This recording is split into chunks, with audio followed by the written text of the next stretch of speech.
یعنی صرف ہم نے جنوں اور انسانوں کو اس لیے پیدا کیا ہے کہ وہ ہمارے لاس کو فالو کریں، اسی طرح جس طرح یونیورس کی ہر چیز ہمارے لاس کے حساب سے چلتی ہے، کوئی اٹپٹا نہیں ہے، بلکہ انفیکٹ جب ہم ڈیوائن لاس کو فالو کرتے ہیں تو اپنے اندر ایک اسٹرینتھ محسوس کرتے ہیں، ایک سکون. کیونکہ we are in sync with nature, ہم نیچر کے ساتھ ہم آہنگ ہو جاتے ہیں.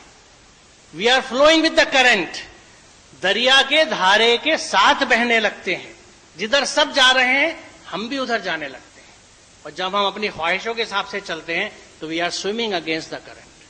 ہم دھاروں کے خلاف بہ رہے ہیں، اس لیے بھاری پڑتا ہے، تھکن ہوتی ہے، انیزینس رہتی ہے، بے چینی ہوتی ہے، فرسٹریشنز ہوتے ہیں، ڈپریشنز ہوتے ہیں، سوسائڈس ہوتی ہیں، یا سلیپنگ پلس یا اور سائیکوٹروپک میڈیسنز کھا کے اپنے آپ کو سکون میں رکھنے کی کوشش کرتے ہیں، یہ سمجھے بنا کہ ہم سکون میں نہیں آ سکتے جب تک کہ دھارے کے ساتھ نہ بہنے لگے.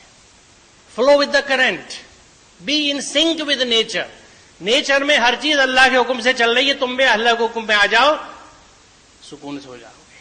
اور پھر یہ سمجھنے کے بعد آپ پڑھیے کہ لا تطمئن القلوب الا بذکر اللہ.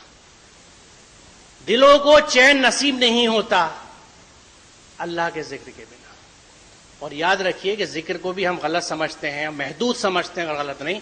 ذکر زبان کا نہیں ہوتا، وہ اتنا اہم نہیں ہے جتنا ذکر عمل کا ہوتا ہے. ہم زبانی پہ دیکھیے، آپ بھوکے ہیں بہت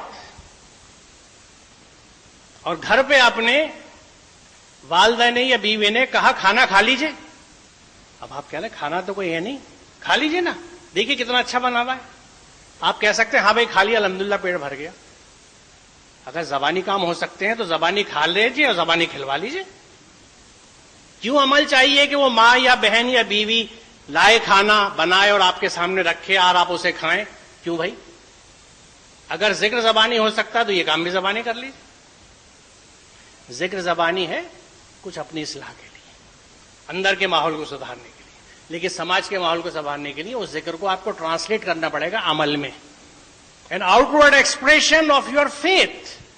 آپ کا فیتھ جو ہے اس کا ایک ایکسپریشن ہونا چاہیے، اور وہی ایکسپریشن سوسائٹی کو ٹھیک کر سکتا ہے.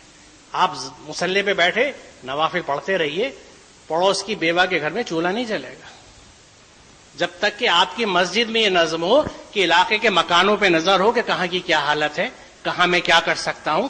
یہی مقصد تھا صلاۃ کے مجموعات کا مسجد میں، اور ویکلی بڑا اجتماع جمعے کا شہر کی بڑی مسجد میں، اور سالانہ اجتماع ایک عیدین کے یا دو، اور جس کو توفیق ہو کہ انٹرنیشنل لیول پہ کچھ کنٹریبیوٹ کر سکے تو ایک سال میں کم از کم حج کا.